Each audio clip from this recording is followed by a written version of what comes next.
Good morning, Shubprabhat. Hello and welcome everyone. This is Alamid Rahman. You're watching TWS Academy. TWS Academy অ্যাপে সকলকে স্বাগত। আজ আমরা একটি দুর্দান্ত প্র্যাকটিস ক্লাস করতে উপস্থিত। আমরা লাইভ চতুর্থ প্র্যাকটিস ক্লাসে আমি সকলকে স্বাগত জানাচ্ছি।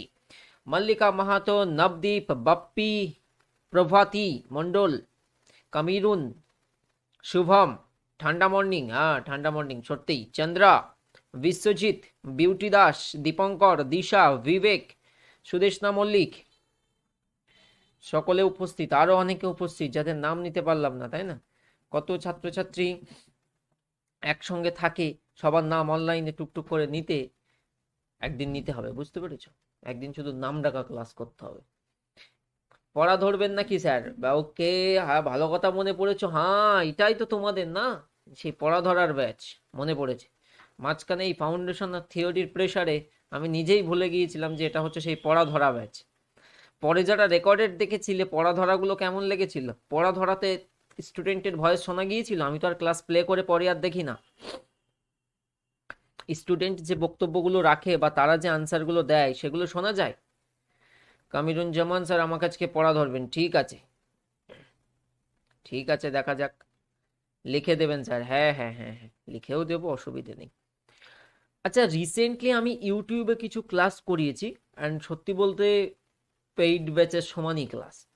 তো দেখে নিও, কারণ রিসেন্ট কিছু ডেটা চেঞ্জ হয়েছে, like India state of forest report must have একটা টপিক, টাইগার রিজার্ভ, অ্যান্ড আগের দিন আমি করালাম হচ্ছে একটা ন্যাশনাল পার্কের। তো এই 3-4টে ক্লাস আমি স্ট্যাটিক জিকের উপরে করিয়েছি, যে ডেটাগুলো চেঞ্জ হয়েছে, বুঝতে পেরেছো? তোমরা ব্যাচে আমার কাছে পড়ে থাকলেও ও ডেটা চেঞ্জ হয়েছে, সো কিছু করার নেই, আবার নিজেকে আপডেট করতে হবে, তো একবার একটু কাইন্ডলি দেখে নেবে। চলো, অর্ণব দাস আমাকে পড়া ধরবেন, ঠিক আছে অর্ণব, দেখা যাক পড়া ধরার সময় কে কে থাকে, দেখা যাক। মোহিত সিংহ, খাতা কালকে ন্যাশনাল পার্কের পিডিএফটা দেননি, দিয়ে দেবো কোনি তাহলে। রবিন স্যার ইউটিউবে সব দিনই করি। চলো শুরু করা যাক নাকি? টাইগার রিজার্ভ আর ফরেস্ট রিপোর্টটা করেছি, অনিমা ভেরি গুড। আর কালকে ন্যাশনাল পার্কটা দিয়েছে, একটু দেখে নেবে। সুরাজ, লেটস গো। এটা কোন সুরাজ? তুমি কি সেই আমার ওল্ড সুরাজ? ঠিক করে বলো। বিবেক আমাকে পড়া ধরবেন। আচ্ছা, নোটিফিকেশন লেট করে আসে, 4-5টা কোশ্চেন শুরু করার পর নোটিফিকেশন আসে। কেন? না না, রাইট টাইমে যাই। বিদ্যুৎ স্যার হ্যান্ড রেজ করি, আপনি ধরেন না, সর্বনাশ করেছে। বিউটি দাস, আমার এবার ভয় লাগছে, আপনি ফ্রিতে আর সব করিয়ে দিচ্ছেন, কাট অফ তো হাই চলে যাবে আপনার জন্য। দেখবে আমার জিকে এক্সপ্রেসের কিছু কিছু কমেন্ট সেকশনে এরকম লেখা থাকে যে কাট অফ বৃদ্ধির জন্য দায়ী কে? উত্তর আলামিন স্যার। শুরু করছি, মন দিয়ে শুনবে। আজকে আমাদের প্র্যাকটিস সেট নম্বর হচ্ছে 4, চতুর্থ প্র্যাকটিস ক্লাসে আমি স্বাগত জানাচ্ছি সকলকে। অ্যান্ড 2025-এ তোমরা ডাব্লিউবিপি কেপির পরীক্ষার্থী হওয়া সত্ত্বেও আমি বলবো 2025-এ আদার এক্সামগুলো দেবে, যেটার ফর্ম ফিল আপ হবে। কোনটার এক্সাম দেবে? ক্লার্কশিপ। ক্লার্কশিপের ফর্ম ফিল আপ হবে, ওটা অবশ্যই দেবে। 10th পাসে তোমরা দিতে পারবে। দেখো ডাব্লিউবিপি আমার টার্গেট ঠিক আছে, টার্গেটের জায়গায় একটা জায়গায় ঠিক আছে, বাট প্ল্যান বি অবশ্যই থাকা একটা দরকার। যদিও এটা একটা ডিবেটেবল বিষয়, বাট তবু আমি বলবো মাস্ট ক্লার্কশিপ এক্সাম দেবে। অন্যান্য এক্সামগুলো দেবে, কোনটা পেয়ে যাবে সেটা বলা মুশকিল, আর কম্পিটিটিভ পরীক্ষা যা জার্নি জানো নিশ্চয়ই সবাই। সো ক্লার্কশিপেরটা দেবে। যদি গ্র্যাজুয়েশন থাকে তাহলে পিএসসির আরও একটা আসছে, যেটা হচ্ছে পিএসসি মিসলেনিয়াস বলো বা motor vehicle inspector, technical degree থাকলে টেকনিক্যাল বা নন টেকনিক্যাল দুটোর অ্যাপ্রোচই তুমি দিতে পারবে। আর আর ডাব্লিউবিসিএসটা অন্তত দিতে পারো। হুম, এই কয়েকটা এক্সাম অন্তত দিও যেটা পিএসসি কন্ডাক্ট করবে 2024। আর ডাব্লিউবিপির ড্রিম আছে অবভিয়াসলি, সেটা লক্ষ্যেই তোমরা পড়াশোনাটা করছি। শুরু করছি আজকের সেট, চতুর্থ সেট। তো first question on your screen now. First question, আচ্ছা আজকে আমি ডিফারেন্ট ওয়েতে করাতে পারি। আমি পোলও ইউজ করতে পারি। পোল করা যাক আজকে। আজকে একটু অন্যভাবে, তাহলে পোল করতে গেলে আবার পড়া ধরা যাবে না, মানে এতগুলো অপশন একসাথে কন্ট্রোল করা ইম্পসিবল। ঠিক আছে, তো আজকে আমি পোল করার চেষ্টা করছি। ঠিক আছে, তোমরা ফোন আড়ে করে নাও। পোলে ক্লাস দেখতে গেলে ফোন এরকম আড়ে করে নেবে, নিচেই এরকম ফোনের নিচে স্ক্রিনে ABCD 4টে আসবে। তো যেটা মনে হবে কারেক্ট অ্যান্সার সেটা অন করবে। ওকে, তো সবার প্রথমে লিডার বোর্ডটা অন করি, give me a minute.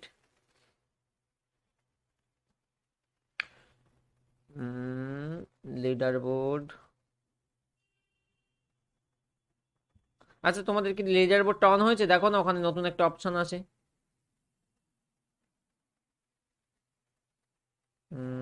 Chat, leader board, enable leader board. হ্যাঁ, লিডার বোর্ড অপশনটা এনেবল করেছি। লিডার বোর্ড অপশনটা এসছে কি দেখো তো।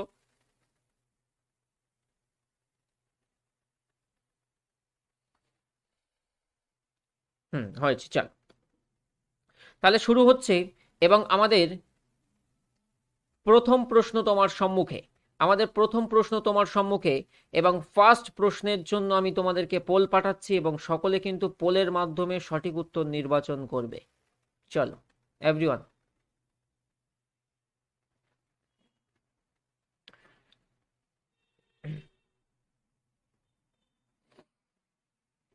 প্রশ্নটি আমাদের ছিল এইরকম যে অর্থ কমিশন গঠিত হয়, এটাও কিন্তু একটা পিওয়াইকিউ প্রশ্ন, এবং এখান থেকে তোমরা যেটা ডাব্লিউপি কেপির পরীক্ষার্থী না, তোমাদের দেখবে আরো ইজি প্রশ্ন আসবে। যেমন রিসেন্টলি তোমরা দেখবে 16তম অর্থ কমিশন বা 16th ফাইন্যান্স কমিশন গঠিত হয়েছে। 16th ফাইন্যান্স কমিশন গঠিত হয়েছেন। তো আমাদের প্রশ্ন কি আসবে তোমাদের জন্য, ইম্পর্টেন্ট কোনটা স্যার? তো 16তম অর্থ কমিশনের চেয়ারম্যান হিসাবে কাকে অ্যাপয়েন্ট করা হয়েছে? এই প্রশ্নটা তোমাদের জন্য ইম্পর্টেন্ট। কমেন্ট করো সবাই। তাহলে অর্থ কমিশন গঠিত হয় একজন চেয়ারম্যান ও বাকি 4জন সদস্যদেরকে নিয়ে। আচ্ছা, কে অ্যাপয়েন্ট করবেন? এই পাওয়ারটা কার আছে? অর্থ কমিশনের চেয়ারম্যান বা অন্যান্য সদস্যদের যে নিয়োগ সংক্রান্ত পাওয়ারটি রয়েছে, এটা কার উপরে? না, আনসার করে আসবে প্রেসিডেন্ট। আর সকলে আমরা জানি আর্টিকেল 280-র কথা, অর্থ কমিশন সংক্রান্ত বলা আছে প্রতি 5 বছর অন্তর। তো এখানে তোমাদের জন্য আমি নোটসও এনেছি। দেখো, ভারতীয় সংবিধানের 280 অনুচ্ছেদ, এটা তোমার এক্সামের জন্য ইম্পর্টেন্ট। আর্টিকেল 280, যেখানে আমরা কি জানতে পারি? রাষ্ট্রপতি অর্থ কমিশন গঠন করবেন, সেটা জানতে পারছি। অর্থ কমিশন কত বছর অন্তর গঠিত হবে? অর্থ কমিশন কনস্টিটিউট আফটার এভরি 5 ইয়ার, 5 বছর অন্তর। ভারতের অর্থ কমিশনের বা 16তম অর্থ কমিশনের চেয়ারম্যান, ষোড়শ অর্থ কমিশন বা এই যে 16th ফাইন্যান্স কমিশন মনে রেখে দেবে, অরবিন্দ পানাগারিয়া নামটা মনে রেখে দেবে। আরেকটা প্রশ্ন হতে পারে যে আমাদের প্রথম অর্থ কমিশন কবে গঠিত হয়েছিল? তো সেক্ষেত্রে কারেক্ট অ্যান্সার হবে 1951, 1951 সালে। 1951 সালে আমাদের প্রথম অর্থ কমিশন বা ফার্স্ট ফাইন্যান্স কমিশন গঠিত হয়েছিল 1951। তো প্রথম অর্থ কমিশন যখন গঠিত হয়, সেই অর্থ কমিশনের চেয়ারম্যান কে ছিলেন? K C Niyogi. 1951, এটা ছিল ফার্স্ট ফাইন্যান্স কমিশন। তারপরে লাস্ট যেটা ছিল পঞ্চদশ বা 15th finance commission, N K Singh is the correct answer. 14তম মনে রাখতে পারো, 14তম ফাইন্যান্স কমিশনের সঙ্গে যুক্ত ছিলেন যিনি, তিনি হলেন ডক্টর ওয়াই ভি রেড্ডি। কি বললাম? Doctor Y V Reddy. চলো, তো আমরা first question done, president is the correct answer. নিয়োগ সংক্রান্ত ব্যাপার বললে তো সঠিক উত্তর হবে অপশন নাম্বার এ। অ্যান্ড একটা মজার জিনিস, তোমরা কিন্তু এই নিজেরাও লিডার বোর্ডে ক্লিক করে দেখতে পাবে যে সবচেয়ে কম সময়ে কে উত্তর দিয়ে টপে আছে। আই থিঙ্ক এটাও দেখা যায়, হ্যাঁ কি না? লিডার বোর্ডের এই অপশনটাতে ক্লিক করলে তোমরা নিজেরাও দেখতে পাবে, যেমন সৌরভ মণ্ডল, শ্যামল, অনেকেই সঠিক উত্তর দিয়েছে, বাট সবচেয়ে যে কম সময় দেবে, কম্পিউটার বুদ্ধিমত্তা দিয়ে বিচার করে তাকে টপ স্কোরে রেখে দেবে আর কি। তো এটা ক্লাস শেষে রেজাল্টটা জানাবো যে কে টপে আছেন, তোমরাও নিজেরাও দেখতে পাবে। চলো, তো আমাদের দ্বিতীয় প্রশ্ন করো। দ্বিতীয় প্রশ্ন তোমার সামনে, এবং দ্বিতীয় প্রশ্নের জন্য আমি তোমাদেরকে পোল নির্বাচন করে দিচ্ছি।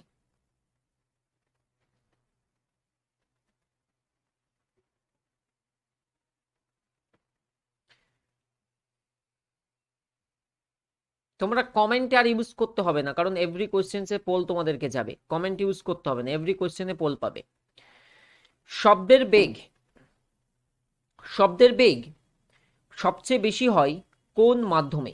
শব্দের বেগ সবচেয়ে বেশি হয় কোন মাধ্যমে? বিভিন্ন মাধ্যমে শব্দের বেগ বিভিন্ন রকম, এটা আমরা সবাই জানি। তো মাধ্যমগুলো কি কি? কঠিন মাধ্যম, তরল মাধ্যম, গ্যাসীয় মাধ্যম, নাকি শূন্য মাধ্যম? কোন মাধ্যমে শব্দের বেগ সবচেয়ে বেশি? দেখো, সঠিক উত্তর যেটা আমাদের নির্বাচন করতে হবে, option number A is the correct answer. কঠিন মাধ্যমে শব্দের বেগ সবচেয়ে বেশি। সো কঠিন মাধ্যমে শব্দের বেগ হয়, মনে রেখে দেবে, সবচেয়ে বেশি। তরল মাধ্যমে শব্দের বেগ কঠিন মাধ্যমের তুলনায় কম, এবং গ্যাসীয় মাধ্যমে শব্দের বেগ সবচেয়ে কম। অর্থাৎ ব্যাপারটার ক্রম যদি আমরা এইরকম দেখি, কঠিন মাধ্যমে সবচেয়ে বেশি, তারপরে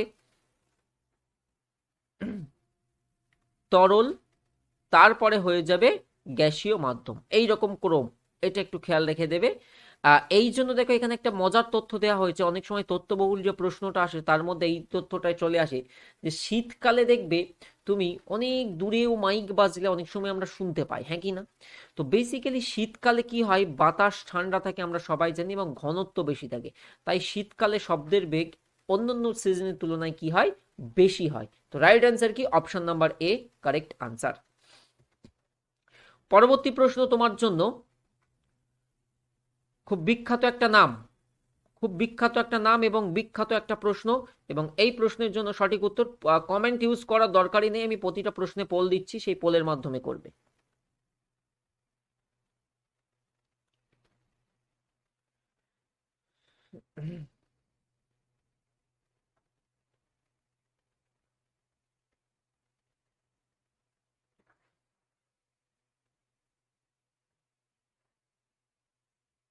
খুব ইন্টারেস্টিং একটি প্রশ্ন, খেয়াল রাখতে হবে প্রশ্নটির দিকে। কি বলছে, মাত্র 34% রাইট অ্যান্সার হয়েছে। কেন? দেখো বলছে পুসরালা ভেঙ্কটা সিন্ধু, বা যেটাকে আমরা সংক্ষেপে যে নামে চিনে থাকি, পিভি সিন্ধু নামে অধিক জনপ্রিয় তিনি, তাই না? সো পিভি সিন্ধু তিনি কোন খেলার সাথে যুক্ত না? পিভি সিন্ধু হলেন ভারতীয় একজন ব্যাডমিন্টন প্লেয়ার, এবং মহিলাদের মধ্যে তিনি প্রথম প্লেয়ার যিনি অলিম্পিকে 2টি পদক জিতেছিলেন। তাহলে বলছে তিনি কোন অলিম্পিক গেমসে রৌপ্য পদক জিতেছিলেন, এবং তার এই রৌপ্য পদক জেতাটা ছিল খুব ইম্পর্টেন্ট একটা বিষয়। আমি কারণ বলে দিচ্ছি, তো রিও 2016 রিওতে যেটা হয়েছিল 2016-তে। সো এই যে পুসরালা ভেঙ্কটা সিন্ধু, বা যিনি পিভি সিন্ধু নামে অধিক পরিচিত, প্রথম ভারতীয় মহিলা যিনি অলিম্পিকে রৌপ্য পদক জিতেছিলেন, এই জন্যই এই লাইনটা থেকেই প্রশ্নটা উঠেছে। দেখেছো, এটা একটা সালের প্রশ্ন আমি নিয়েছি। এই যে প্রশ্নটা নিয়েছি আমরা এবারে 2024-এর সর্বশেষ এসএসসি এমটিএস এর সালের কোশ্চেন, 2024-এর একদম কারেন্ট গরম কোশ্চেন। তো এখানে যে বিষয়টা তোমরা জানলে, যে তিনিই ছিলেন কিন্তু প্রথম ভারতীয় মহিলা যিনি অলিম্পিকে রৌপ্য পদক জিতেছিলেন, তো সেই স্পেসিফিক সেটা কেন্দ্রিক কোশ্চেন এটা। অ্যান্ড প্রথম ভারতীয় মহিলা খেলোয়াড় যিনি অলিম্পিকে 2টো পদক জয় করেছেন, এটা আমরা জানি সবাই, ইম্পর্টেন্ট পয়েন্ট। এবং পিভি সিন্ধু হলেন, এই প্রশ্নটাও খেয়াল রেখে দেবে, বিডব্লিউএফ ব্যাডমিন্টন ওয়ার্ল্ড চ্যাম্পিয়নশিপ যেটা হয়, সেটাতে জেতা প্রথম ভারতীয় ব্যাডমিন্টন প্লেয়ার। এই পয়েন্টটা একবার চোখ বুলিয়ে নাও, আমরা এগিয়ে যাব তারপর পরবর্তী প্রশ্ন। এবং তোমরা 2020 টোকিও অলিম্পিক নিশ্চয়ই দেখেছো। টোকিও অলিম্পিকে আমাদের পদক সংখ্যা কতই ছিল, আমি আগের দিন কোনো একটা ক্লাসে তোমাদেরকে বলেও ছিলাম নিশ্চয়ই, যে 2020 যদি আমরা টোকিও অলিম্পিক দেখি, ইন্ডিয়ার মেডেলটা লিখেই ছিল, বলো। টোকিও অলিম্পিকে ভারত, দেখো টোকিও অলিম্পিকে আমাদের পদক সংখ্যা ছিল 7, তাই না? 4টি ব্রোঞ্জ, 2টো সিলভার, আর একটি আমাদের কি ছিল, একটি আমাদের ছিল গোল্ড মেডেল, যেটা নীরজ চোপড়া জিতেছিলেন। একদমই কারেক্ট। এবং এখানে আমরা পিভি সিন্ধু দেখেছিলাম, ব্যাডমিন্টন প্লেয়ার, ওমেন সিঙ্গেলস, তিনি কোন পদক জিতেছিলেন? পিভি সিন্ধু 2020 টোকিওতে। যদি এই প্রশ্ন তোমাদেরকে জিজ্ঞেস করা হয় যে 2020 টোকিও অলিম্পিকে পিভি সিন্ধু কোন পদক জেতেন, তাহলে নোট করে নাও, ওটা গেল রিও, তারপরে 2020 যেটি আমাদের টোকিও। টোকিও, এই টোকিওতে তিনি ওমেন সিঙ্গেলসে ব্রোঞ্জ মেডেল জিতেছিলেন, ব্রোঞ্জ পদক জয় করেন। এই জন্যই। আর এবারে আরো একটা নাম বিরাটভাবে হাইলাইট হয়েছে, তোমরা মনে রাখবে, আমি আগের দিনও বলে দিয়েছিলাম, যে নামটি হলো ভারতীয় শুটার মনু ভাকের। ভারতীয় শুটার মনু ভাকের, যিনি একক মরশুমেও 2টো পদক জিতেছেন, মানে প্যারিস অলিম্পিক একক মরশুমে আমরা সম্প্রতিকালে আমরা মনু ভাকেরকে কি দেখেছি, পয়েন্টটা নোট করে নাও, 2টি পদক, এবং এই 2টি পদকটাকে কি সিঙ্গেল সিজন বা একক মরশুমে।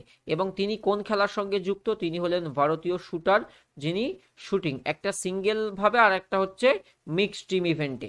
সো মনু ভাকের। এবং সম্প্রতিকালে আমাদের হাইয়েস্ট যে স্পোর্টস অ্যাওয়ার্ড, যেটি হলো মেজর ধ্যানচাঁদ খেলরত্ন পুরস্কারের যে 4জন প্রাপক, তার মধ্যে একজন তিনি। সো মেজর ধ্যানচাঁদ খেল রত্ন পুরস্কারেরও তিনি প্রাপক হয়েছেন এই 2024-এর, মনে থাকবে। মনু ভাকের নামটা কিন্তু ভেরি ভেরি ইম্পর্টেন্ট। এগিয়ে যাই আমরা পরবর্তী প্রশ্নের জন্য। চলো আমি তোমাদেরকে এখানেও পোল নির্বাচন করতে দেবো এবং তোমরা পোলের মাধ্যমে কিন্তু সঠিক উত্তর নির্বাচন করবে। চলো প্রশ্ন কি বলছে, দেশাত্মবোধক গান যে সন্দেশে আতে হে কে লিখেছেন এদের মধ্যে, এন্ড এটা কোন মুভির গান যদি সেভাবে আসে সেক্ষেত্রে আমাদের কারেক্ট অ্যান্সার কি হবে চটপট? খুবই পপুলার।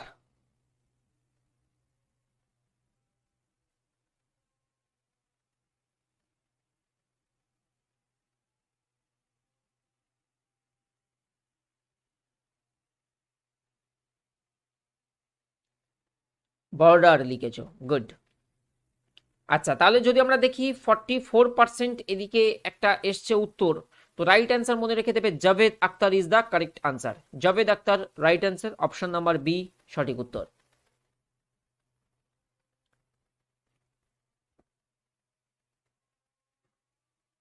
চলো এগিয়ে যাই পরবর্তী প্রশ্ন। পরবর্তী প্রশ্নের জন্য পোল রেডি করে নিই, যেটি হচ্ছে নারোরা পারমাণবিক বিদ্যুৎ কেন্দ্র বা নারোরা যে আমাদের অ্যাটমিক পাওয়ার স্টেশন নিম্নোক্ত কোন রাজ্যে অবস্থিত? পোল দেওয়া হয়েছে, চটপট অ্যান্সার করো। নারোরা পারমাণবিক বিদ্যুৎ কেন্দ্র নিম্নোক্ত কোন রাজ্যে অবস্থিত?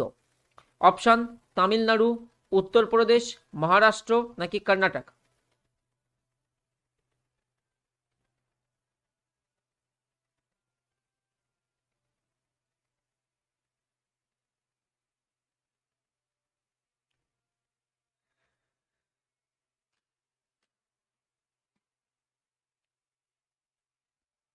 তোমরা যে উত্তরের হাল অবস্থা, আজকে আমি পোল দিলাম বলে বুঝতে পেলাম এটা হচ্ছে তোমার জিকের বেসিক প্রশ্ন। এই যে প্রশ্নটা তোমরা দেখছো না, এই প্রশ্নটাকে কি বলা হয়, সেই জিকের এবিসিডি। জিকের এবিসিডি। তো এটা ভুল করলে আমি কি এক্সপ্লেন করব আর কি বোঝাবো, আমি নিজেই তো হতভম্ব। এখন তো মনে হচ্ছে এর তো সেই ধরে ধরে পড়াতে হবে, এর চেয়েও সহজ, কারণ তোমরা প্র্যাকটিস করছো। আমার থটে এটা অবশ্যই থাকবে যে তোমরা বেসিক ক্লিয়ার। দেখো এটা কি করে মহারাষ্ট্র তুমি করলে আমি জানি না, মানে পার্সেন্টেজ নিশ্চয়ই তোমরাও দেখেছো। সো ভারতের প্রথম পারমাণবিক বিদ্যুৎ কেন্দ্র তারাপুর অ্যাটমিক পাওয়ার স্টেশন, এটা আমরা সবাই জানি মহারাষ্ট্রে চালু হচ্ছে। One of the most important question এখানকার থেকে। দ্বিতীয়ত যদি আমরা দেখি কাকড়াপাড় কোথায়, গুজরাটে হয়ে যাবে কুদানকুলাম অ্যাটমিক পাওয়ার স্টেশন। তামিলনাড়ুতে তারাপুর, মহারাষ্ট্রে মনে রেখে দেবে। অ্যান্ড ভারতের প্রথম পারমাণবিক চুল্লির নাম কি? রেলের পরীক্ষায় আসা প্রশ্ন, অপ্সরা, এটা খেয়াল রেখে দেবে, অপ্সরা। অপ্সরা ইজ দ্য কারেক্ট অ্যান্সার যদি প্রথম প্রশ্ন আসে যে ভারতের। হ্যাঁ, রাতবাটা বা রাজস্থান অ্যাটমিক যেটা আছে রাজস্থানে অবস্থিত, একদমই সমর সরকার ঠিকই লিখেছো। ভারতের প্রথম পারমাণবিক চুল্লি, এটাও আমি লিয়ে দিলাম, এটা একটা আলাদা প্রশ্ন হয়। তো অপ্সরা হবে সেক্ষেত্রে কারেক্ট অ্যান্সার। তো যারা ভুল করেছো একবার এই অপশন, এই পাঁচটা, যে চার পাঁচটা যেটা দিলাম একবার একটু মুখস্থ করে নাও।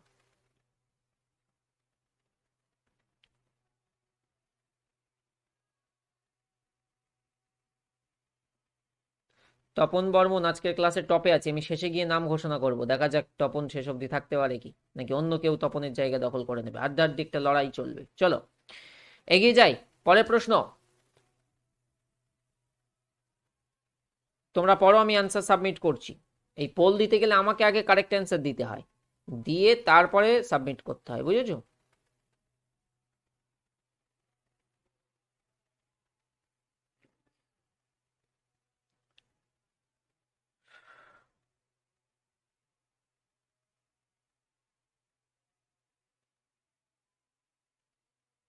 হাসমত লিখছো স্যার, এটা কি লাইভ হচ্ছে? না, এটা রেকর্ড হচ্ছে। এবারে বলো। এম এস পা, তাড়াতাড়ি। হ্যাঁ, সর্বনাশ, 18% কারেক্ট অ্যান্সার। ছোটবেলায় কম্পিউটার শেখোনি? তুমি বকবোটা কাকে বকবো আমি? তোমরা পার্সেন্টেজ দেখতে পাচ্ছ নাকি আমার এই ক্যালকুলেশন ভুল দেখাচ্ছে? আমি তো অবাক। এমএস পাওয়ার পয়েন্ট অ্যাপ্লিকেশনে সংরক্ষণ করতে, সংরক্ষণ করা বলতে যাকে আমরা সেভ বলি, সেভ করা।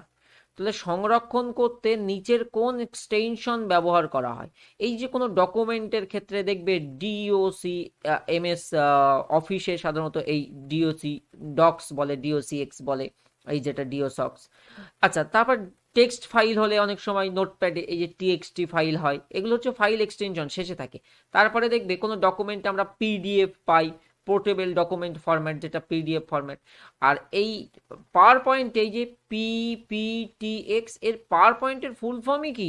পিপিটির ফুল ফর্মই কি? পাওয়ার পয়েন্ট প্রেজেন্টেশন, তাই না? তাহলে মনে রাখতে হবে PPT x is the correct answer, option number D সঠিক উত্তর। আচ্ছা, তোমরা পার্সেন্টেজ দেখতে পাও না, আমি দেখতে পাই। কত পার্সেন্ট কারেক্ট অ্যান্সার দিয়েছিল জানো? অনলি 18%। তা বলো, আমার মাথা এই শীতকালেও গরম হয়ে যাচ্ছে যে 18%, কারণ এটা একদম কি বলবো, মানে সেই বেসিকের বেসিক প্রশ্ন, বেসিক কম্পিউটারের। পরের প্রশ্ন, আমি দেখতে পাই পার্সেন্টেজ, তোমরা পাও না, ওকে।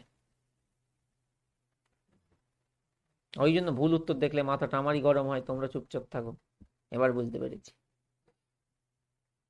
করো পরের প্রশ্ন।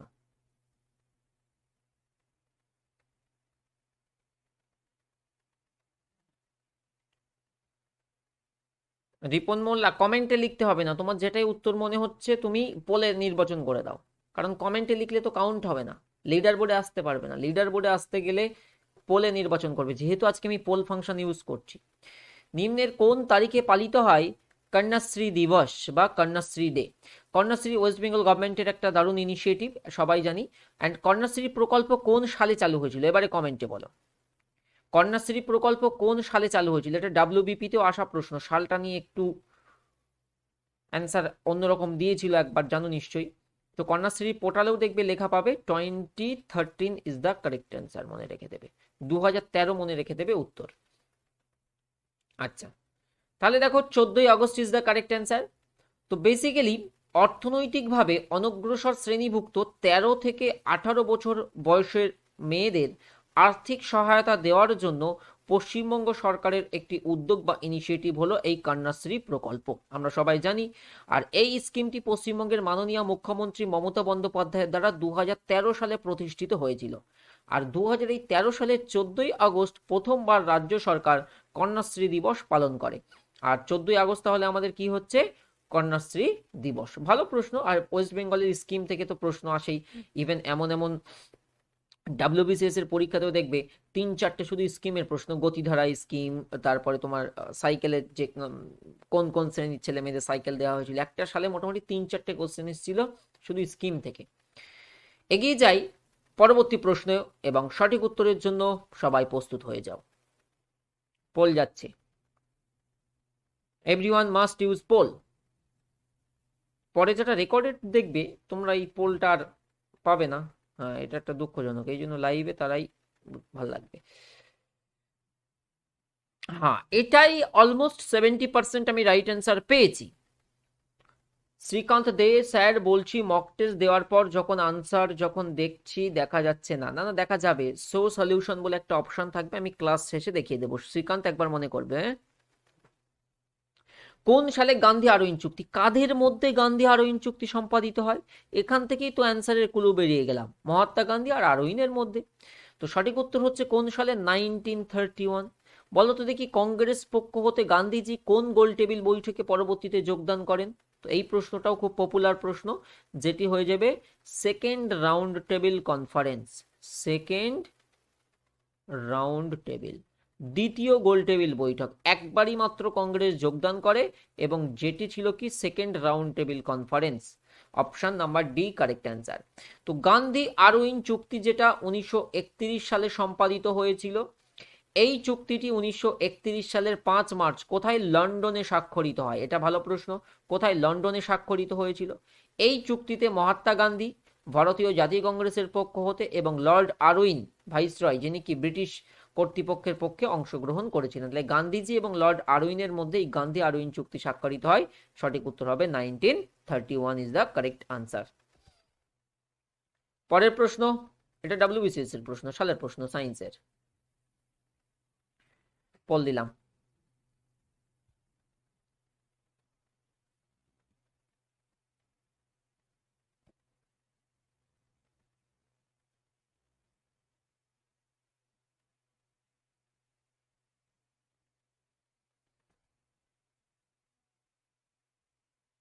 হ্যাঁ, গড়বড় একটা করে ফেলেছি।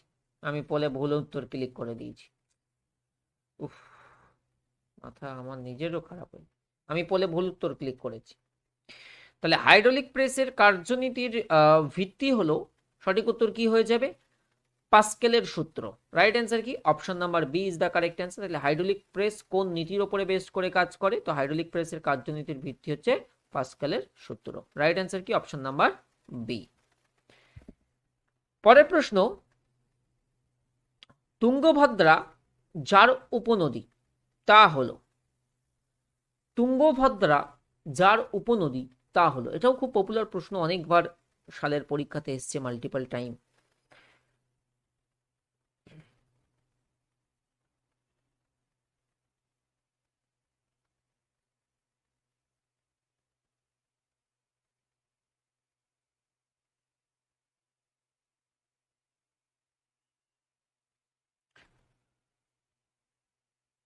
তুমি যদি, তো আচ্ছা, তো তোমাদের মধ্যে কম বেশি সবার কাছে নিশ্চয়ই এই আমাদের এই যে ডাব্লিউবিপি সাকসেস গাইড বই আছে, হ্যাঁ কি না?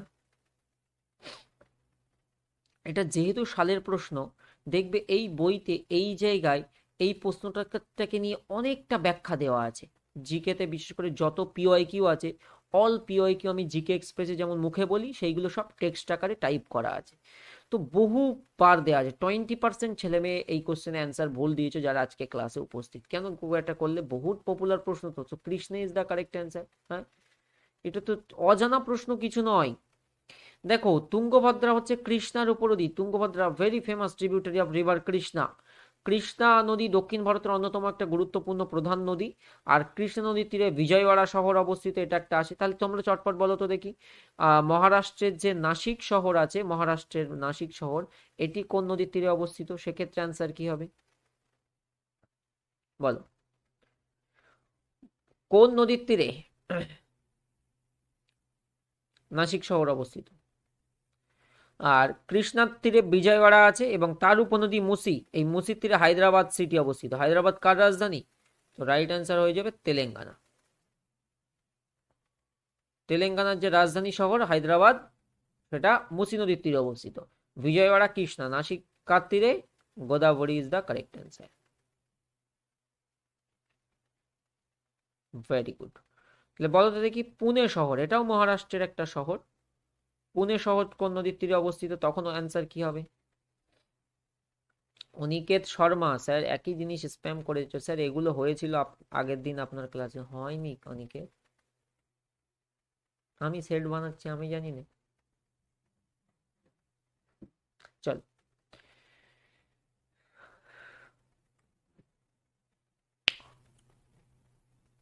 মুলামুঠা একদমই রাইট অ্যান্সার। অনিকেত, তুমি কি স্বপ্নে আমার সাথে দেখা করো নাকি বলো তো? আগে থেকে তুমি জেনে যাও। রাইট অ্যান্সার কি? Option number A correct answer. Very good. পরের প্রশ্ন তোমাদের জন্য স্ক্রিনে। Be ready? সবাই রেডি? দেওয়া যাক। পরের প্রশ্ন করো, যেখানে বলা হচ্ছে দ্বিপাক্ষিক নৌমহড়া, প্রশ্নটা মন দিয়ে শুনবে এবং তোমার প্রশ্নের জন্য আমি পোল নির্বাচন করছি। দ্বিপাক্ষিক নৌমহড়া এটা ভারত আর কোন দেশের মধ্যে? এই হচ্ছে প্রশ্ন। এই মহড়ার প্রশ্ন না ডাব্লিউপি তে এর আগে এসছে, আজকে মনে করবে এই এবারে প্রথম না, এর আগেও এই ধরনের প্রশ্ন এসছে। যে দ্বিপাক্ষিক নৌমহড়া, যেটাকে আমরা কি বলি সেলনেক্স 2024, এটা প্রশ্ন হচ্ছে ভারত আর কোন দেশের মধ্যে অনুষ্ঠিত হয়েছিল। কারেন্ট অ্যাফেয়ার্স বেসড কোশ্চেন, এবং এই কোশ্চেনগুলো না খুব ইম্পর্টেন্ট হয় এবং মনে রাখাটা একটু কষ্টকর হয়ে যায়, কারণ অনেকগুলো মহড়া তোমাদেরকে পড়তে হয় বেসিক্যালি। তো তোমরা যেটা করতে পারো, ওই সবগুলো মহড়াকে এক জায়গায় করে নেবে, আরো ব্যাপারটা দেখবে ইজি হয়ে যাবে। বুঝতে পেরেছো? গুড। তাহলে সঠিক উত্তর কি হচ্ছে এই প্রশ্নের জন্য? কত পার্সেন্ট ছেলে মেয়ে রাইট দিলে? সঠিক উত্তর কি? Sri Lanka is the correct answer. দেখো, এটা যেটা হয়েছিল, এটা বাইল্যাটারাল মানে দ্বিপাক্ষিক নেভাল এক্সারসাইজ। মানে কি নেভাল এক্সারসাইজ কি আমরা কি বলে থাকি? নৌ মহড়া। নৌ মহড়া বাইল্যাটারাল দ্বিপাক্ষিক নৌ মহড়া, যার নাম বলা হয়েছিল সেলিনেক্স। তাহলে 2024 এটা কার কার মধ্যে? শ্রীলঙ্কা আর ইন্ডিয়ার মধ্যে এক্সারসাইজ হয়েছিল বিশাখাপত্তনম। বিশাখাপত্তনমের একটা উপনাম বা একটা নিক নেম আছে, নিক নেমটা কি বলতো? বিশাখাপত্তনমের, হ্যাঁ ভেরি গুড, সমর সরকার, যে স্যার বিশাখাপত্তনমে হয়েছিল, একদমই কারেক্ট। তাহলে এই বিশাখাপত্তনমের একটা নিক নেম আছে, বলো তো দেখি।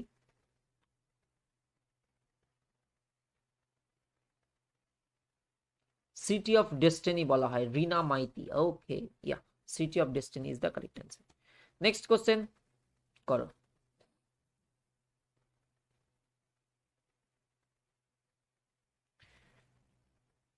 পরবর্তী প্রশ্নের জন্য আমি তোমাদেরকে পোল নির্বাচন করিয়ে দিচ্ছি, চটপট সবাই উত্তর করবে, 20 সেকেন্ড করে দিচ্ছি এবারে, ওকে?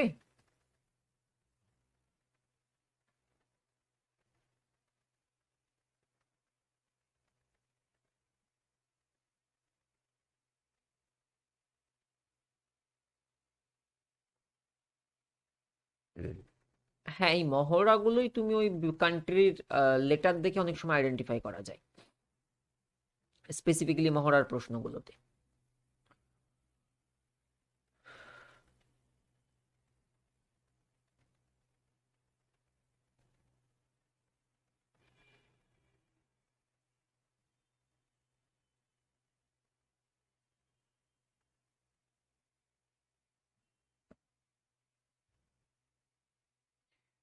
তাহলে সঠিক উত্তর কি হলো? কে সম্প্রতি 2024 সালের সেরা ফিফা পুরুষ গোলরক্ষক হিসেবে মনোনীত হয়েছেন? বেস্ট ফিফা অ্যাওয়ার্ড রিসেন্ট দেওয়া হয়েছে, জানো নিশ্চয়ই। তাহলে গোলরক্ষক এমিলিও মার্টিনেজ, এবং তিনি লাস্ট যে 2022-এ যে ফিফা ওয়ার্ল্ড কাপ হলো না, 2022-এর যে তোমার ফিফা ওয়ার্ল্ড কাপ হলো, তার তিনি গোলরক্ষক ছিলেন এবং অ্যাওয়ার্ডও জিতেছিলেন। কোথায় হয়েছিল ফিফা ওয়ার্ল্ড কাপ? কাতার। কোন দলের গোলরক্ষক ছিলেন? ডাব্লিউপি লেডি কনস্টেবল এসে গেছে, আর্জেন্টিনা। আর্জেন্টিনা দলের তিনি গোলকিপার ছিলেন এবং তিনি বেস্ট গোলরক্ষকের পুরস্কার জিতেছেন রিসেন্টলি। চলো পরের প্রশ্ন। পরবর্তী প্রশ্নের জন্য সবাই রেডি? অ্যান্ড পোল যাচ্ছে।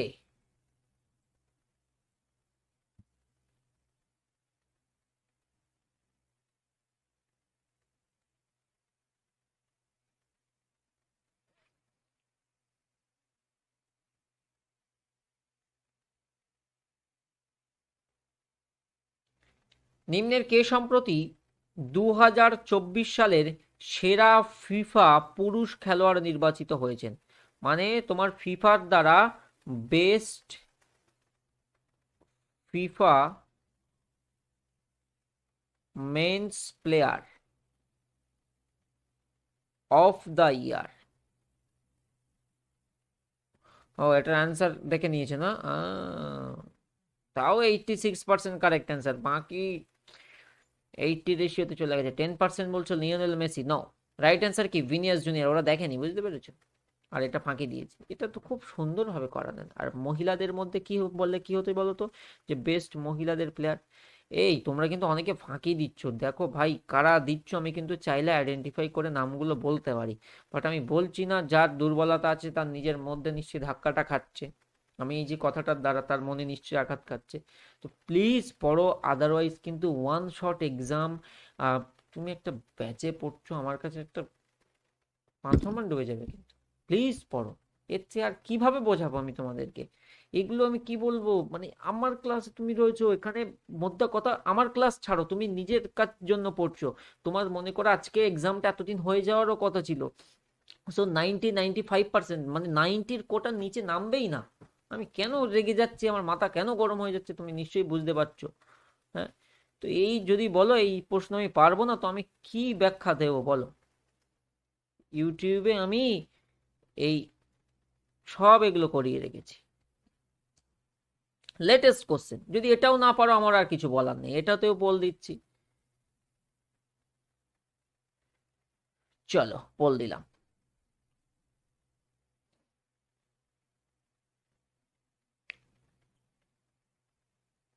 কর। ব্যাস সম্মান অ্যাওয়ার্ড কারা প্রদান করে? যদি প্রশ্ন আসে অ্যান্সার কি হবে? ব্যাস সম্মান অ্যাওয়ার্ড ইজ গিভেন বাই। বিবেক কি লিখছো? ফাঁকি দিলে ফাঁকি পাবি তখন ক্ষতি। ব্যাস সম্মান অ্যাওয়ার্ড 2024-এ ভূষিত হয়েছে নিম্নের কে সম্প্রতি? বাপ্পি লিখছো ব্যাস সম্মান প্রদান করে কে কে বিড়লা ফাউন্ডেশন। ওকে, টিপু সুলতানও তাই লিখেছো, টুম্পাও তাই লিখেছো, গুড। তাহলে সঠিক উত্তর কি হয়ে যাবে এক্ষেত্রে? মাত্র 52% রাইট অ্যান্সার নিয়ে আমাকে খুশি হতে হচ্ছে, যেটা হচ্ছে সূর্যবালা। দেখো, 52% কারেক্ট, বাকি সব ভুল। Hindi writer Suryabala has been awarded the 34তম Vyas Samman 2024 for her Nobel কন দেশ কো ভাসি ভেনু কি ডায়েরি। এই নোভেল বা এই উপন্যাসের জন্য তিনি 34তম ব্যাস সম্মান অ্যাওয়ার্ড পাচ্ছেন। ব্যাস সম্মান জানো নিশ্চয়ই কবে হয়েছিল? 1991। কবে থেকে ব্যাস সম্মান? এই যে 1991। বাই কারা প্রদান করে এটাও খুব দেয়, কে কে বিড়লা ফাউন্ডেশন। কে কে বিড়লা ফাউন্ডেশন দ্বারা ব্যাস সম্মান অ্যাওয়ার্ড দেওয়া হয়।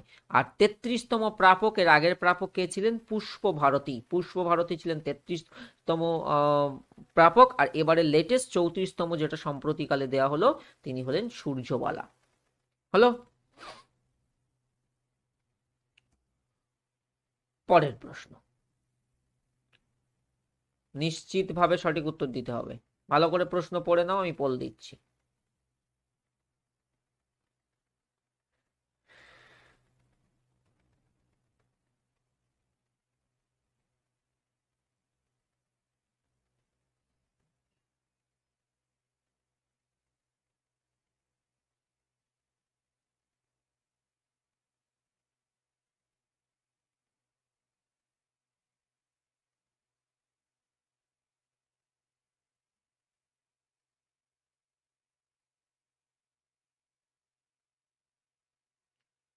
এটা আমার বকার সুযোগ নেই, অলমোস্ট 78% কারেক্ট অ্যান্সার দিয়েছে, বাকি ভুল। ঘূর্ণিঝড় ইয়াস নামকরণ করেছে নিম্নের কোন দেশ? সঠিক উত্তর কি হচ্ছে? দেখো, মালদ্বীপ। মালদ্বীপ 2009 সালে একটা হয়েছিল, ছোটবেলায় মনে আছে, অনেক আগে। এবং 2010-এ যখন WBCS হলো, WBCS এর মানে একটা ইম্পর্টেন্ট কোশ্চেন ছিল এটাই, আইলা ঘূর্ণিঝড়। হ্যাঁ, তো এর নামকরণ করে তোমার হচ্ছে মালদ্বীপ। মানে অনেক আগে যদি কোনো ঘূর্ণিঝড়ের কথা বা এরকম বিশেষ কিছু মনে পড়ে, সেটা হচ্ছে আইলা। প্রচুর গাছপালার ক্ষয়ক্ষতি, ঘরবাড়ি ইত্যাদি নষ্ট হয়েছিল, মনে করে দেখলে একটু একটু মনে পড়বে, দেখবে 2009-তে। তো Oman is the right answer, option number B. আমি এখানে কয়েকটা মাত্র আমি লিস্ট দিয়েছি যেটা সম্প্রতিকালের, একদমই লেটেস্ট কিছু ঘূর্ণিঝড়, তার নামকরণকারী দেশ এবং সাল। যেমন আইলা 2009 মালদ্বীপ, আমফান থাইল্যান্ড 2020-তে নিসর্গ হয় বাংলাদেশ, তাওকতে হচ্ছে মায়ানমারের, জাওয়াদ হচ্ছে সৌদি আরব, মোকা হচ্ছে বা মোচা ইয়ামেন, রেমাল হচ্ছে ওমান, দানা হচ্ছে কাতার। এই যে আমি পড়লাম, এটা পড়ে আমার মুখস্থ হলো। তুমি একবার নিজে নিজে নিজের কণ্ঠে পড়ো, তাহলে দেখবে মনে থাকবে। স্যার বইতে খুব সুন্দর করে দেওয়া আছে। হ্যাঁ হ্যাঁ, আমি জানি বইতে এগুলোই দেওয়া আছে। নিজের কণ্ঠে একবার পড়ো, দেখবে তোমার উচ্চারণ করলে। আমাদের যে ওই বই লঞ্চ যেদিন হয়েছিল, দেখবে বই লঞ্চে আমাদের গান্ধী স্কুলের প্রধান শিক্ষক উপস্থিত ছিলেন, এবং তিনি বই লঞ্চের ভিডিওতে একটা বক্তব্য রেখেছিলেন। আমার আজও মানে আমার বলতে ইচ্ছা হয়, দারুণ একটা কথা বলছে, ছাত্রছাত্রীরা তোমরা শুনবে, পড়াশুনো বা লেখাপড়া বা বই এর তাৎপর্য কি। নিচে এখানে 5 সেন্স অর্গান, এই যে আমাদের পাঁচটা যে জ্ঞানেন্দ্রিয় আছে, তার এক্সাম্পল তিনি দিয়েছিলেন। বলছে তুমি যখন পড়বে, তো আঙুল দিয়ে দিয়ে পড়ছো বা পেন দিয়ে পড়ছো, একটা ফিজিক্যাল টাচ আসছে, তো সেই অর্গানটা পাস করছে জিনিসটা, তো সে অলরেডি এক্সপিরিয়েন্সড হচ্ছে। চোখ, কান, তুমি যখন নিজে নিজে পড়বে, নিজের কানে রিপিট হচ্ছে, মুখে বলছো, তো এতগুলো অর্গান তোমার যখন অ্যাক্টিভ হবে এবং একটা জিনিসের উপর ডেডিকেটেড হবে, তো ডেফিনেটলি সেটা ভোলার চান্স খুব কম। ওটা শুনবে, দেখবে দারুণ বিষয়। তো সঠিক উত্তর হচ্ছে ওমান, অপশন নাম্বার বি। আমরা এগিয়ে যাচ্ছি, পরবর্তী প্রশ্ন খুব মন দিয়ে পড়ো, এবং এটা সালের প্রশ্ন, এটা যদি মানে ভুল হয় তো কিছু বলার নেই। তো পরের প্রশ্ন, এদের সরকারি ভাষা কি ছিল?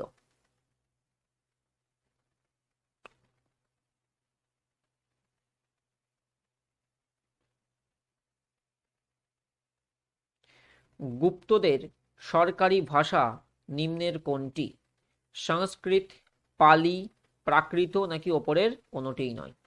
এটা সালের প্রশ্ন ছিল, হোপফুলি 90% রাইট অ্যান্সার পাবো।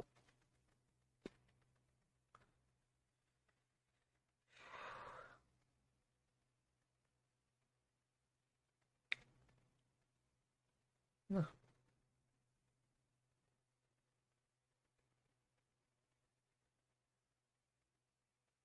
68% ছাত্রছাত্রী সংস্কৃত করেছে, তাদের উত্তর কারেক্ট, অপশন নাম্বার এ হবে সঠিক উত্তর। পরের প্রশ্ন,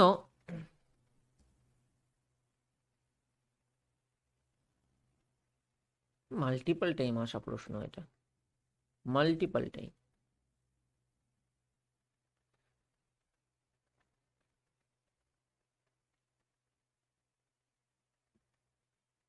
বিবেক, জানা প্রশ্ন, কেন ভুল করলে? হ্যাঁ, মাথা ঠান্ডা করে দেবে। 30 সেকেন্ড সময় পাচ্ছ, 30 second is enough. Autobiography of an unknown Indian শীর্ষক বইটির লেখক কে? Autobiography of an unknown Indian বইটির লেখক R K Narayan, Nirad C Chaudhuri, R K Laxman নাকি রাজমোহন? 68% আর অপশন এতে প্লাস 30% আর কে নারায়ণ। ভুল ভুল ভুল, Nirad C Chaudhuri is the correct answer. বহু পপুলার প্রশ্ন, বিশেষ করে তুমি যদি আমার 2021 সাল থেকে এই 2024-এর মধ্যেও জিকে এক্সপ্রেসও যদি ইউটিউবের ফ্রি ক্লাসও যদি তুমি করতে, ইউটিউবের ফ্রি ক্লাস দেখবে সেখানে অন্তত 5-7 বার রিপিট হয়েছে এই কোশ্চেন্সটা, কারণ অনেকবার এসছে পরীক্ষাতে। Nirad C Chaudhuri is the correct answer. না, তোমরা অনেকেই যারা দিচ্ছ ভালো, বাট যারা দিচ্ছে না তাদের নিয়ে তো আমার মাথা ব্যথা, সমস্যাটা ওই ওই জন্যই মাথাটা গরম হয়ে যায় যে ভুল উত্তর আসলে।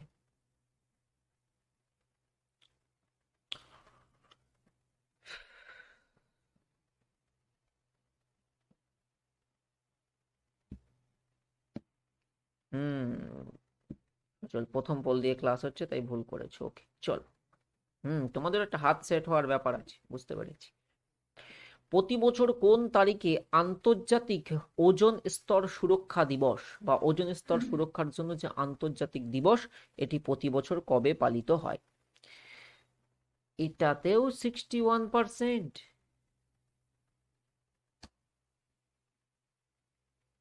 সঠিক উত্তর অপশন এ, 16ই সেপ্টেম্বর। ওজোন স্তর, বিশেষ করে আমরা যে বায়ুমণ্ডলের যে নিচের স্তর যাকে আমরা বলি ট্রোপোস্ফিয়ার, সেই ট্রোপোস্ফিয়ারের ওপরের যে স্তরটা আমরা পাই যাকে আমরা স্ট্র্যাটোস্ফিয়ার বলি, যার আলাদা নাম হচ্ছে শান্তমণ্ডল। প্রাকৃতিক ঘটনাবলী ঘটে না বলে বিমান চলাচলের উপযোগী স্তর হচ্ছে স্ট্র্যাটোস্ফিয়ার। এর মধ্যেই আমরা ওজোন স্তরের দেখতে পাই বা O3 লেয়ার আমরা দেখতে পাই। আচ্ছা বলো তো, যদি প্রশ্ন আছে ওজোন স্তর ক্ষয়ের জন্য মুখ্যত দায়ী গ্যাস এর নাম কি, বলো?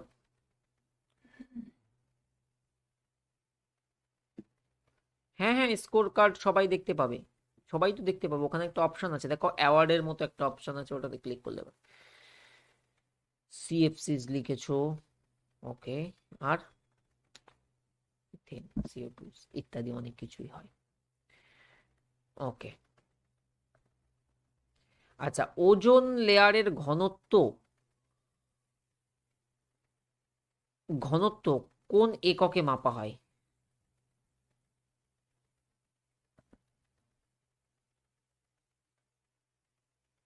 বলো।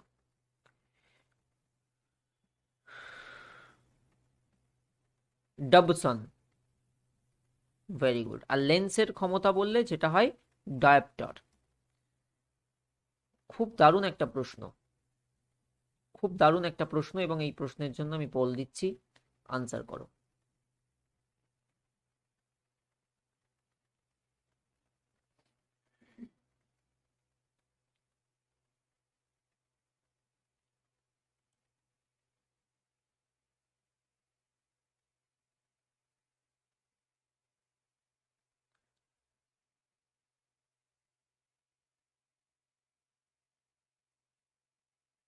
আমি পড়িয়ে রেখেছি, ইউটিউবেও পড়িয়ে রেখেছি, মার্চ এবং এবছরের যে নতুন কেন্দ্রীয় মন্ত্রী তালিকা তাতেও পড়িয়ে রেখেছি। মন্ত্রী তালিকা আমিও পড়িয়েছি, আরাবুল স্যারও পড়িয়েছি, আমি ইংরেজিতে নোটস দিয়েছি, আরাবুল স্যার বাংলায় দিয়েছে।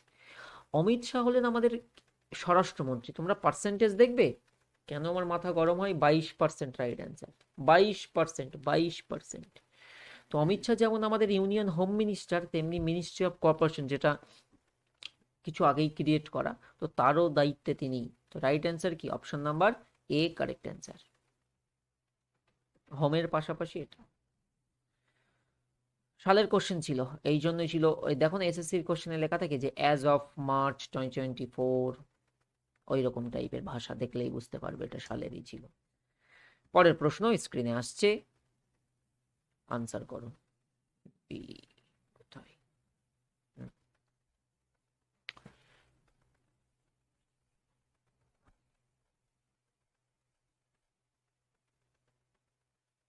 আপনার মোবাইলটি ক্লাসটা চালাবেন তো পার্সেন্টেজ অ্যান্সার সাবমিট করার পরে দেখা যায় কি বা ইত্যাদি। আমিও তো পল ইউজ করি না, জানি না, দেখি। পরের প্রশ্ন, ভবাই একটি নৃত্যশৈলী যা নিচের কোন রাজ্যের অন্তর্গত? তোমরা কি অ্যান্সার করার সময় আমার মুখ থেকে বি শুনেছিলে একটু, না? আমি তো ইচ্ছা করে বলেছিলাম যাতে ভুল করো। 36% ওটাতেই ছেলে মেয়ে ভোট দিয়েছে। অ্যাবসলুটলি রং। বহুত পপুলার প্রশ্ন। Rajasthan is the correct answer. Rajasthan হবে সঠিক উত্তর। ওকে, পরের প্রশ্ন।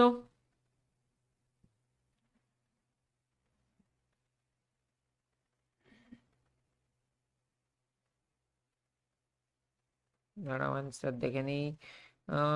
কোন মেট্রোপলিটন জনসংখ্যা, হ্যাঁ চলো অ্যান্সার দিচ্ছি। খুব আজকের সেটটা অনেক ভালো ছিল। আজকের কোশ্চেনে আমি অনেক লেটেস্ট আপডেটেড কোশ্চেন অ্যাড করেছি। দেখা যাক কে টপ হয়, আমি ওটার জন্যই আছি শেষ অবধি দেখার। হ্যাঁ, এই তো পার্সেন্টেজ দেখা যাচ্ছে। আমি একটা ইউজার ফোন এখানে নিয়ে চেক করলাম, যেই আনসার দিয়ে দেওয়া হলো সেই দেখা যাচ্ছে। এই যে লিডার বোর্ডে পার্সেন্টেজ দেখা যাচ্ছে, তোমরাও তো দেখতে পাচ্ছ না ডান দিকে। বাহ। মাত্র 29% ছেলে মেয়ে বলছে দিল্লি। প্রশ্নটা পড়লে এই উত্তর ভুলটা আর হতে না, এখানে গন্ডগোলটা এই জায়গায় আছে। দ্বিতীয় সর্বোচ্চ, সর্বোচ্চ বললে উত্তর করে আসতো, নর্মালি সর্বোচ্চ বললে উত্তর হয়ে যাবে মুম্বাই। দেখো মুম্বাই, দিল্লি, কলকাতা, চেন্নাই, এগুলো হচ্ছে টপ, এগুলো হচ্ছে টপ। তো রাইট অ্যান্সার কি? দ্বিতীয় সর্বোচ্চ বলেছিল। এই জন্যই দেখবে, আমি যদি তোমাদের এই প্রশ্নটা জিজ্ঞেস করি কি উত্তর হবে, দেশের দ্বিতীয় বৃহত্তম রাজ্যের নাম কি? অবভিয়াসলি ইন টার্মস অফ, আমি এরিয়া ওয়াইজই বোঝাচ্ছি। দেশের দ্বিতীয় বৃহত্তম রাজ্যটির নাম কি? বলো।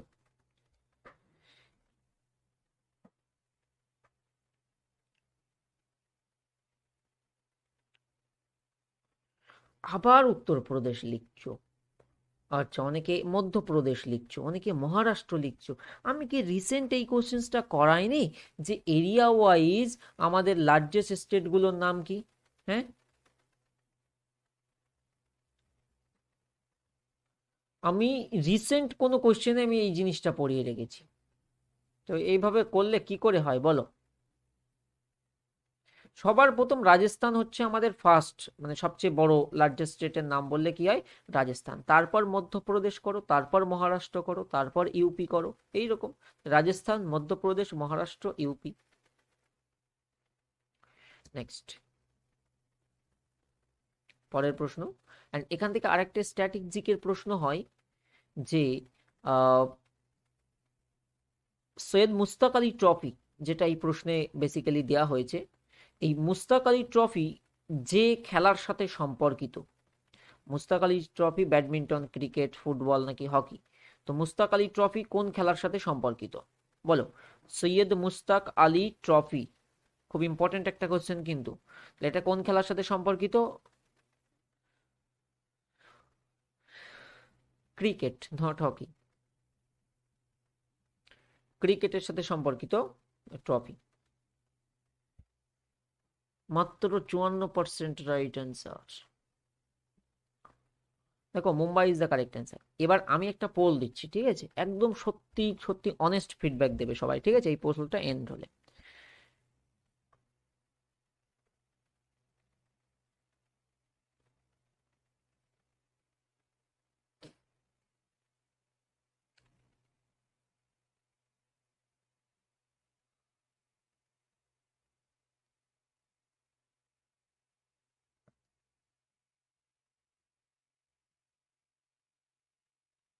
আমি একটা পোল বানাচ্ছি, 1 মিনিট।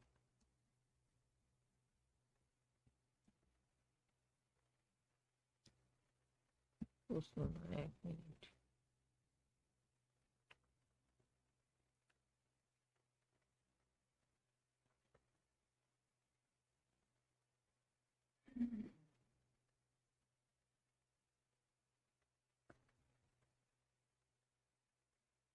আজকের ডেটে দাঁড়িয়ে কারেন্ট স্ট্যাটাস রিপোর্ট বলবে। কোশ্চেন্সটা যাচ্ছে এরকম ট্রু ফলস টাইপের কোশ্চেন, যে ফাউন্ডেশন 100% ডান, অর্থাৎ তুমি TWS থেকে পড়ো, XYZ যে কোনো ইনস্টিটিউটে পড়ো, অফলাইনে পড়ো, বাড়িতে পড়ো, নিজে পড়ো, যেভাবে খুশি। আমার কি কোন ওয়েতে কোথা থেকে পড়েছো সেটা প্রশ্ন না, প্রশ্ন হচ্ছে তোমার ফাউন্ডেশন আজকের ডেটে দাঁড়িয়ে 100% ডান। ইয়েস কতজন বলবে, নো কতজন বলবে, and your time starts now.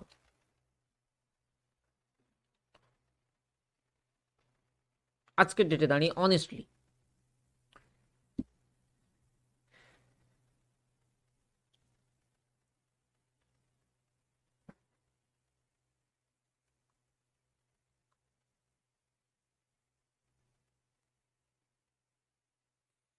40-60 almost আমি ধরে নিচ্ছি। 40% ডান, 60% নট ডান।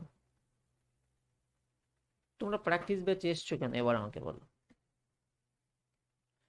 সুমন ঘরাই, বাকি আছে কিছু? তাহলে যদি এক্সামটা তো এতদিনে হয়ে যাওয়ার কথা, যদি হয়ে যেত তাহলে কি করতে? তুমি কি ওই অর্ধেক বা বাকি আছে কিছু বলে পরীক্ষা দিতে যেতে?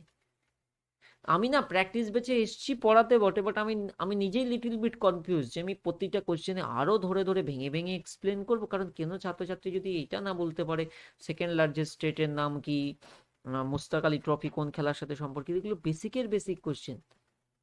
দেখো প্লিজ, যারা যারা ফাঁকি দিয়েছো ধরে নাও, মানে ধরো তোমার পরীক্ষার হার 15 দিন সময় আছে বা 20 দিন সময় আছে, যেটাই থাকে, আমিও তো জানি না। তো আর কবে অ্যাওয়ার হবে আমি নিজেই বুঝতে পারছি না।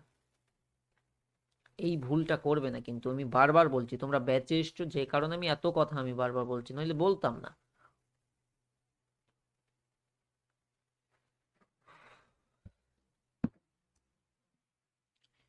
ইটাই ইটাই রোগ যে ধাতুর বিষক্রিয়ার কারণে হয়। ইটাই ইটাই রোগ যে ধাতুর বিষক্রিয়ার কারণে হয় সেটি হলো।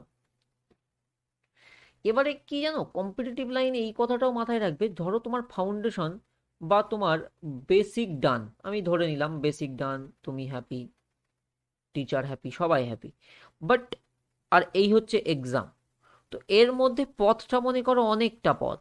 এর মধ্যে ধরে নাও 10 মাসের একটা গ্যাপ আমি ধরে নিলাম, যে বেসিক কমপ্লিট করে তোমার এক্সামের মাঝখানে 10 মাসের পথ। তো এই 10টা মাস তুমি যদি এই জিনিসটা না করো, রিভিশন, তাহলে এই 6 নম্বর মাসে এসে কিছু ভুলবে, 3 নম্বর মাসে এসে অর্ধেক ভুলবে, 6 নম্বর মাসে আরো অর্ধেক ভুলবে, তারপরে আর একটু ভুলবে, তারপরে আর একটু ভুলবে। তো এই জিনিসটা চলতে থাকবে। তো সাথে সাথে রিভিশনটা করে যাও। তো তোমার foundation done, we are happy, very good news. But তারপরে যতদিন এই যে টিল এক্সাম, রিভিশনটা কিন্তু করে যেও, পুরনো পড়া আবার পড়বে। ক্যাডমিয়াম আমরা রাইট অ্যান্সার করবো। মিনামাত্রা যেটা পারদের কারণে হবে। মার্কারি, এইচজি যাকে আমরা বলি। আর আর্সেনিক AS বলি, যার কারণে ব্ল্যাকফুট নামক ডিজিজ হয়। ওকে, বলো তো, আমি তোমাদেরকে একটা প্রশ্ন দিচ্ছি। অ্যাথলিটদের পায়ে অনেক সময় এটা হয়, এই জন্য কি বলা হয় অ্যাথলেটিক্স ফুট ডিজিজ। এটা কিসের কারণে হয় বলো?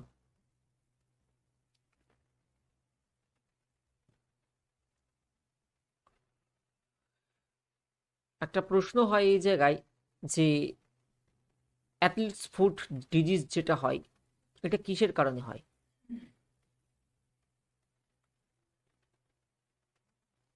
ছত্রাক। সর্বনাশ করেছে একজন, লিখেছে আর্সেনিক। সালের প্রশ্ন, বইতেও আছে সালের প্রশ্ন, ছত্রাক।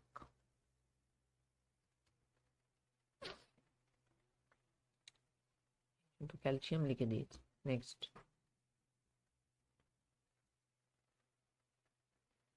পরের প্রশ্ন। দেখো ভুল করো সমস্যা নেই, কিন্তু ব্যাপারটা হচ্ছে তুমি যে জায়গায় এসছো না, এটা হচ্ছে প্র্যাকটিস ব্যাচ। প্রোদের জন্য, যে যার বেসিক ক্লিয়ার জিজ্ঞেস করবো, পড়া ধরার ব্যাচ। তুমি মক টেস্টের ব্যাচ এসছো, এখানে যদি আমার বেসিক শেখাতে হয় সেটা পসিবলই না কোনো দিন। আর দ্বিতীয়ত তুমি মানে যে জায়গা নির্বাচন করেছো, মানে তুমি যে ক্লাসে উঠে গেছো, কিন্তু দেখা যাচ্ছে তুমি লোড নিতে পারছো না, সেই তেমন একটা ব্যাপার হয়ে গেছে। বাট এটা কিন্তু বাস্তবতা, যারা পারছো না। ব্যাসিলাস ক্যালমেট কুইরিন, আমি অনেকবারই বলেছি এই বিসিজি টিকায় এর ফুল ফর্মই জাস্ট সি, ব্যাসিলাস ক্যালমেট কুইরিন। হ্যাঁ, Calmette is the correct answer. এটা কিসের জন্য করা হয়? টিবি, টিবি থেকে করার জন্য। এই এই টিবি, যাকে আমরা কি বলি, যক্ষা, প্রতিরোধ করতে সক্ষম হয়। আর্সেনিক দূষণে কি হয় স্যার? সুকান্ত, সুকান্ত এই তো লিখেছি, এই যে ব্ল্যাক ফুট, ওর মতনই শুনতে লাগে অ্যাথলেট ফুট। বুঝতে পেরেছো? এই জন্যই তো পার্থক্য। সুকান্ত, এবার পার্থক্যটা বুঝতে পেরেছি? আমি তো এখানে লিখলাম, অলরেডি লিখেই দিয়েছি। এই ব্ল্যাক ফুট আসলো বলে আমার মাথায় হঠাৎ করে আসলো যে অ্যাথলেট ফুটটা আমি বলে দিই, কারণ এটাও সালের প্রশ্ন, এটাও পিওয়াই কিউ, গুগল সার্চ করে নেবে, পেয়ে যাবে যে কিসের কারণে হয় বলে 4-5 রকম অপশন থাকবে। বুঝতে পেরেছো সুকান্ত? নেক্সট।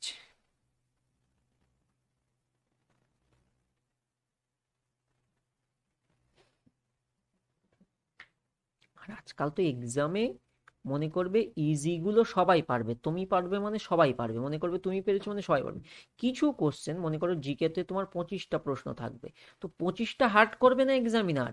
এক্সামিনার জাস্ট মনে করবে 5 থেকে 7টা প্রশ্ন হার্ড রাখবে, বা তোমার একটু মডারেট করবে, হবেই হবে, একটু মডারেট করবে, এবং তাতেই খেলা ঘুরে যাবে। বুঝতে পারোনি? তো সেই কটা যে পারবে সেই এক্সিস্ট করবে, আর বাকিজন এলিমিনেট হয়ে যাবে। শেষ মৌর্য সম্রাট বহুবার বলা হয়েছে, শেষ মৌর্য সম্রাট ছিলেন বৃহদত্ত। অশোক মৌর্যদের কততম শাসক ছিলেন যদি প্রশ্ন আসে? বিবেক বলো, মৌর্যদের কততম শাসক ছিলেন অশোক? সবার প্রথমে কে বলবে? ভেরি গুড, লাবণ্য। হ্যাঁ, একজন সেকেন্ড লিখেছো না, থার্ড, এবং শ্রেষ্ঠ শাসক। পরে প্রশ্ন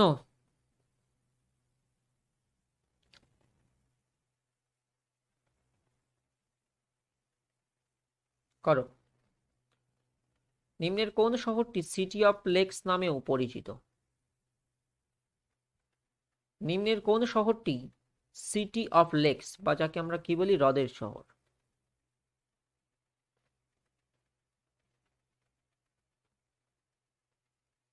কাকে বলি? এটা সবাই পারবে হোপফুলি, দেখি কত পার্সেন্ট হয়েছে। 74%। সঠিক উত্তর হয়ে যাবে উদয়পুর। কোথায় পাবো আমরা? রাজস্থানে আমরা পাবো, তাই না? কানপুরকে কি বলে বলো? জয়পুর, যোধপুর সবাই পারবে, এই দুটো আমি আর বলবোই না। কানপুরটা বলো, কানপুরটা বলো, এটা পারবে। ইউপিতে কানপুর।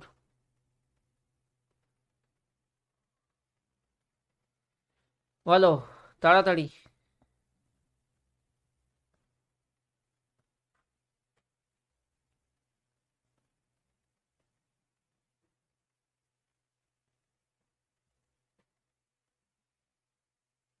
আমি একটা লিখে দিচ্ছি, নোট করে নাও, এটা পরীক্ষাতে এসেছিল।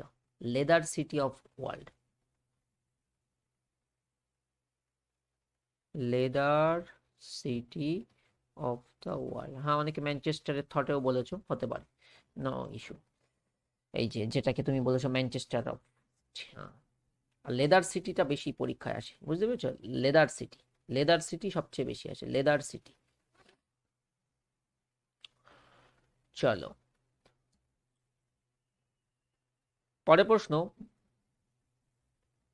সুলতানি যুগের আকবর, খুব মন দিয়ে শুনবে, কি প্রশ্ন দিয়েছে? সুলতানি যুগের আকবর নামে অভিহিত করা হয়েছে বা অভিহিত করা হয় কাকে?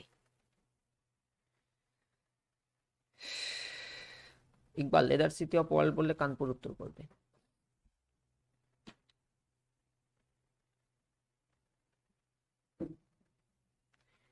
সুলতানি যুগের আকবর কাকে বলা হয়? গিয়াসউদ্দিন তুগলক, মোহাম্মদ বিন তুগলক, জালালউদ্দিন খলজি, নাকি Firoz Shah Tughlaq?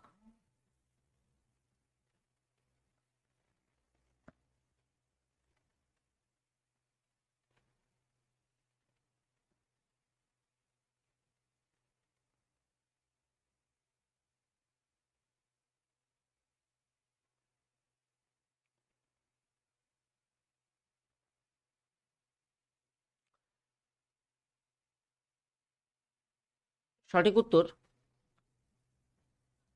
Firoz Shah Tughlaq. Right answer option number D. পরের প্রশ্ন,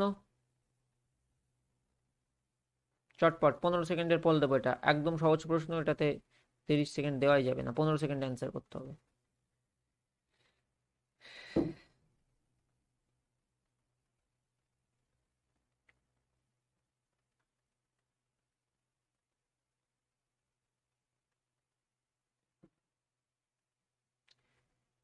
বলছে বিধান পরিষদের সদস্য হতে গেলে ন্যূনতম বয়স কত বছর হতে হবে? তো বিধান পরিষদের সদস্য হতে গেলে কত, রাজ্যের ক্ষেত্রে, তাই না? তাহলে সঠিক নম্বর কত? 30 বছর। Option number B correct answer. বিধান পরিষদ কটা রাজ্যে আছে? কটা রাজ্যে আছে? পড়াটা কাকে ধরবো? একজন আমাকে এই রাজ্যগুলোর নাম বলে দাও। এনিওয়ান, যে হাত তুলবে সে।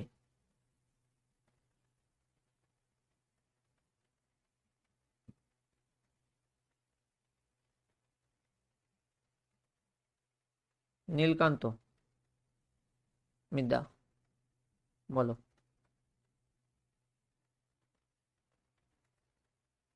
হ্যাঁ শুনতে পাচ্ছি, বলো। উত্তরপ্রদেশ, অন্ধ্রপ্রদেশ, আগে তেলেঙ্গানা। বিধান পরিষদ রাজ্য আইনসভার উচ্চকক্ষ নাকি নিম্নকক্ষ? এটা উচ্চকক্ষ স্যার। উচ্চকক্ষ। আর কটা রাজ্যে বর্তমানে এক্সিস্ট করে? 6। এবারে নামগুলো। উত্তরপ্রদেশ, হুম। মহারাষ্ট্র, হ্যাঁ। অন্ধ্রপ্রদেশ, কর্ণাটক, আর হচ্ছে বিহার, আর হচ্ছে কর্ণাটক। বিহার, ওকে। আচ্ছা, এবারে প্রশ্ন হচ্ছে পশ্চিমবঙ্গে বিধান পরিষদের অস্তিত্ব একটা সময় ছিল, কবে অবলুপ্ত হয়েছে? 1969 না? হ্যাঁ। আচ্ছা, তাহলে বিধান পরিষদের সদস্য হতে গেলে 30 বছর, টার্ম কত দিনের হবে? 6 বছর। 6 বছর। এবারে কেন্দ্রীয় আইনসভাটা বুঝিয়ে দাও। ভারতের কেন্দ্রীয় আইনসভা বলতে বা সংসদ বলতে আমরা কি বুঝি, কাদেরকে নিয়ে গঠিত হয়, এবং বাকি ইয়ারগুলোও বলবে, এজ সহ। কেন্দ্রীয় আইনসভায় ইয়ে, হচ্ছে লোকসভা আর রাজ্যসভা দুটো রাষ্ট্রপতি নিয়ে গঠিত হয় পার্লামেন্ট। ওকে। আর হচ্ছে প্রথমে রাজ্যসভাটা বলো, কোন কক্ষ, আপার হাউস নাকি লোয়ার হাউস? হচ্ছে রাজ্যসভার এটা হচ্ছে upper house. Rajya Sabha upper house, আর হচ্ছে লোকসভা হচ্ছে লোয়ার হাউস। হুম। এবার আপার হাউসে দুটি কক্ষ থাকে, একটা হচ্ছে রাজ্য পরিষদ, আর হচ্ছে তোমার বিধান পরিষদ। হুম। আর, লোকসভার সদস্য, মানে লোকসভার বয়স, সদস্যদের বয়স কি হয়, রাজ্যসভায় কি হয়, কতদিনের মেয়াদ থাকে? আচ্ছা, রাজ্যসভায় তো বললাম স্যার, ওই যে মানে 6 বছর আর 30 বছর রাজ্যসভা। হুম। আর সবাই হচ্ছে 25 বছর আর 5 বছর। তাহলে লোকসভার স্পিকারের টার্ম কত দিনের হয়, আর স্পিকার হতে গেলে বয়স কত লাগে? স্পিকার 25। আর টার্ম কত দিনের? 5 বছরের। 5 বছর। লোকসভার প্রথম স্পিকার কে ছিলেন? জিবি মাভালাঙ্কার। লোকসভার প্রথম নির্বাচন কবে হয়েছিল ভারতে? লোকসভার প্রথম নির্বাচন হয়েছিল। এক্সাইজ কনস্টেবল আসা প্রশ্ন, রিসেন্ট পড়িয়েছি, তাড়াতাড়ি বলে ভেবে বলো, প্রথম ইলেকশন। প্রথম ইলেকশন 52, 1952। 51-52 এইভাবে মনে রাখবে, 1951 to 52। আচ্ছা, আচ্ছা। পরের প্রশ্ন হচ্ছে লোকসভার প্রিজাইডিং অফিসার কাকে বলা হয়?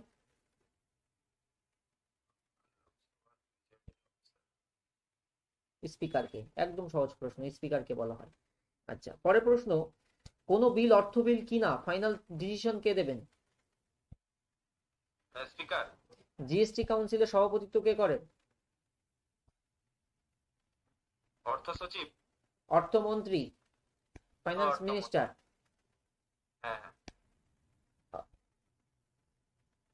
কে ভারতে আর্থিক জরুরি অবস্থা লাগু করতে পারেন?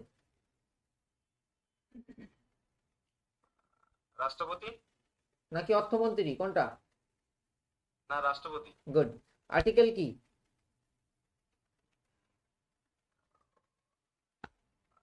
256। ঠিক করে বলো তাহলে প্রেসিডেন্ট রুল কোনটা? মাথা ঠান্ডা করে ভাবো। প্রেসিডেন্ট রুল হচ্ছে 356, 360, 360। হ্যাঁ 36। আর 36 এর শেষে কি আছে? জিরো আছে। তাহলে এখন অব্দি আর্থিক জরুরি অবস্থা কতবার জারি হয়েছে? জিরো, একবারও নয়। তুমি তো ভালোই পারো। তোমার নাম কি, বাড়ি কোথায়? আমার নাম নীলকান্ত মিদ্যা, বাড়ি হচ্ছে পূর্ব মেদিনীপুর। হ্যাঁ ভালো করে পড়ো। হ্যাঁ তুমি তো ভালোই পারো। ডাব্লিউপি কি এটা ফার্স্ট অ্যাটেম্প নাকি আগেও দিয়েছো? না স্যার, আগে দিয়েছি, 2022-এরটাই মেনে কেটে গেছে স্যার।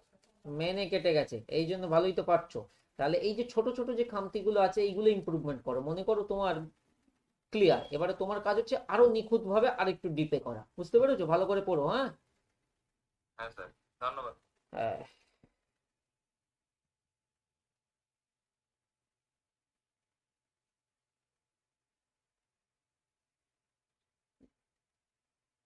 কলটা কি কেটেছে? যাই হোক, হলো এটা। পরের প্রশ্ন, বেকিং সোডার বেকিং সোডার রাসায়নিক নাম কি? অনেকগুলো প্রশ্ন ধরলাম এবং তোমরাও শুনলে নিশ্চয়ই। চলো তাহলে পরের প্রশ্ন আমাদের, বেকিং সোডার রাসায়নিক নাম কি? বেকিং সোডার রাসায়নিক নাম কি? অপশনগুলো পড়ে নাও, এক্ষুনি পড়ে যাবে।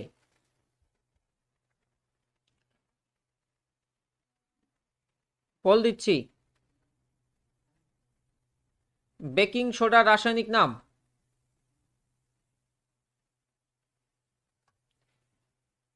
Sodium hydroxide, sodium carbonate, sodium bicarbonate, sodium acetate. কত পার্সেন্ট দিয়েছে উত্তর?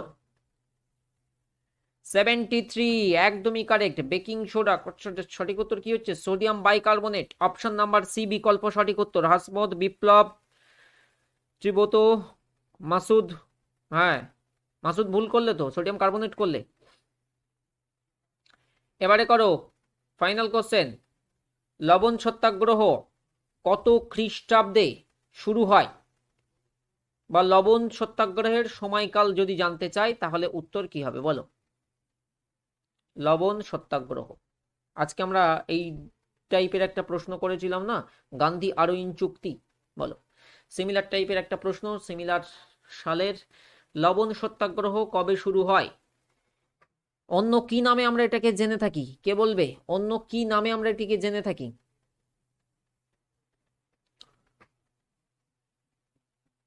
ও, আমি তো ভুল টিপেছি, দোষটা তো আমার। সঠিক উত্তর অপশন নাম্বার বি, 1930। এবারে দেখো, লবণ সত্যাগ্রহ 1930 সালে হয়েছিল। ডান্ডি মার্চ, ডান্ডি পদযাত্রা সবাই আমরা জানি। মহাত্মা গান্ধীর নেতৃত্বে এই সত্যাগ্রহ অনুষ্ঠিত হয়। ডান্ডি পদযাত্রা মনে রেখে দেবে, 12ই মার্চ 1930। এটা কিন্তু ইম্পর্টেন্ট প্রশ্ন, 1930 অনেকবার পরীক্ষাতে আসে। তো আজকের ক্লাসের টপে কে এসছে আমাদের লিস্টে? Topper K? Let's see. তোমরাও ওই যে লিস্টে ক্লিক করে দেখো টপে কে এসছে।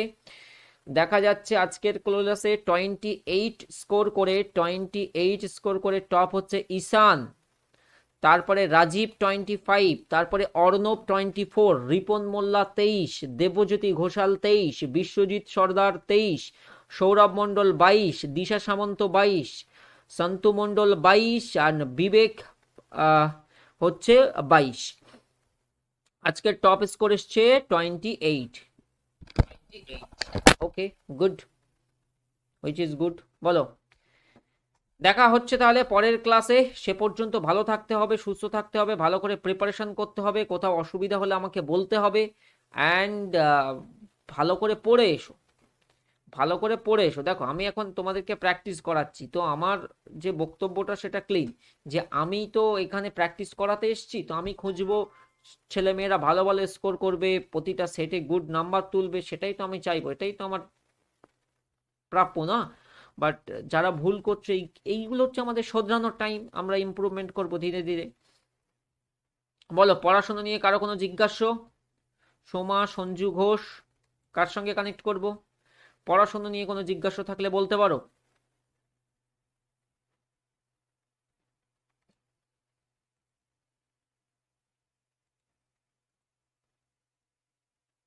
রেকর্ড ক্লাসে স্পিড বাড়ানোর অপশন, হ্যাঁ আর থাকে তো ওই অপশনটা, চেক করে নেবে।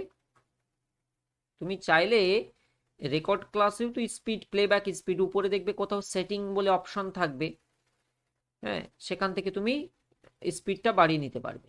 হ্যালো, হ্যাঁ, নাম কি? হ্যালো, হ্যাঁ, তোমার নাম কি?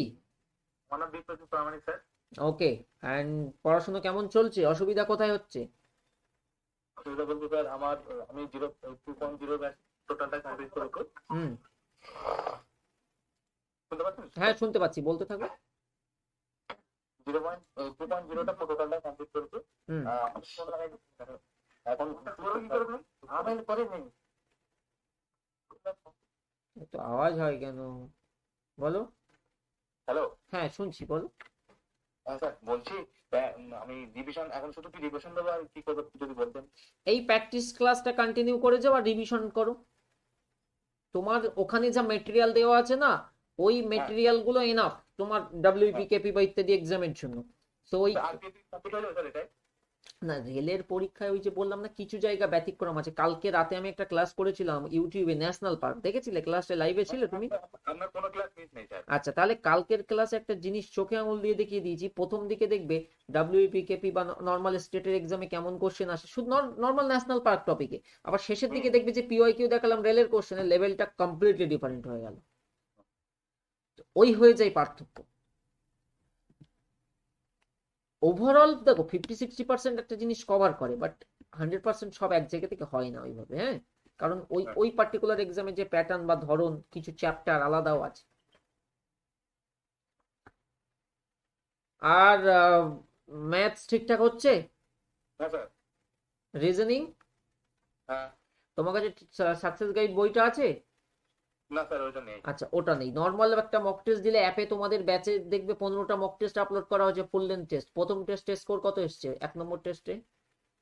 স্যার আমি এখনো মক দেওয়া চালু করিনি স্যার। চালু করুন, তাহলে এই মক ওই 15টাই দাও মন দিয়ে, আর রিভিশনটা হ্যাঁ, করো। একটা মক টেস্ট নিয়ে 1 সপ্তাহ পড়ে থাকো, তোমার সপ্তাহে 5টা মক টেস্ট, 4টে মক টেস্ট দিতে হবে না, ঠিক আছে? হ্যাঁ, একটা মক হ্যাঁ। টেস্ট 1 সপ্তাহে, প্রথম মক টেস্টটা দেবে, মনে করো মাথা ঠান্ডা করে কালকে দেবে। কালকে মক হুম, টেস্টটা দিতে বসবে, 85-র মধ্যে ওই কম্পিউটার স্ক্রিনে দেখিয়ে দেবে বা ফোনের স্ক্রিনে দেখিয়ে দেবে কটা হলো কটা হলো না। তো যে হুম, কটা হলো না সেই কটা নিয়ে একটা সাদা কাগজে লিখবে। ধরো হিস্ট্রি একটা হয়নি, জিওগ্রাফির হুম, 2টো হয়নি, কারেন্ট অ্যাফেয়ার্স একটা হয়নি, আগে লিখবে। লিখে দেখবে তো দেখা গেল তোমার 20টা হয়নি, তুমি 20টা পারোনি। এবার সেই 20টাকে খুঁজে বার করবে কোনটা কোন চ্যাপ্টার, সেই চ্যাপ্টারগুলো একবার পড়বে। ফর এক্সাম্পল, একটা হরপ্পা সভ্যতার প্রশ্ন ছিল, তুমি পারোনি, ভালো কথা, হ্যাঁ, কিন্তু তুমি পুরো হরপ্পা সভ্যতার চ্যাপ্টারটা পড়ে ফেলবে, তারপরে 2 নম্বর সেট দেবে।